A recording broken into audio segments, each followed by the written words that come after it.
कारण असे काळ अवघड आहे, भविष्याचा जर वेध घेतला तर पेट्रोल डिझेल हे महाग होत चालले, त्यामुळे परिसराची हानी होते, निसर्गाची हानी होती, प्रदूषण वाढते। याच्यावरती मात करण्यासाठी प्रशासनाकडून सातत्याने प्रयत्न आहेत आणि आपला तिथे कुठेतरी हातभार लागावा म्हणून आपण जर इलेक्ट्रिक बाईक असतील, आपण त्या इलेक्ट्रिक कार्स असतील, अशा जर वापरल्या तर निश्चितच त्याला आपला कुठेतरी या निसर्गाची संपत्ती खराब होऊन जी होत चालली ती होऊ नये म्हणून आपला हातभार लागल।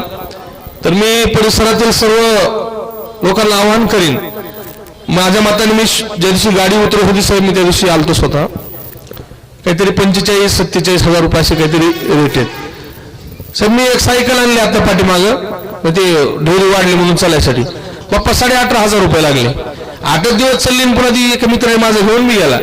सांगायचंय काय की सायकलीला 18 ते 20 हजार लागले काय पडेल, पण ही बाईक जर तुम्हाला जर 45-47 हजार 50 हजारच्या आत येत असेल आणि त्यात जर 2 वर्ष तिला झिरो मेंटेनन्स आहे, आता जर आपण हिशोब काढला 50 रुपयाचा बी रोजचा पेट्रोलचा खर्च काढा, 50 रुपये एकदम कमी, तरी महिन्याला 1500 होते, बरोबर मेंबर? महिन्याला 1500 जर झाले तर 2 वर्ष जरी चालत असेल 24 महिने ती तर 36,000 रुपये त्याचे होते। कशाचे? नुसतं पेट्रोलचीच बचत आणि सर्व्हिसिंग हे बाकीचं तर वेगळंच।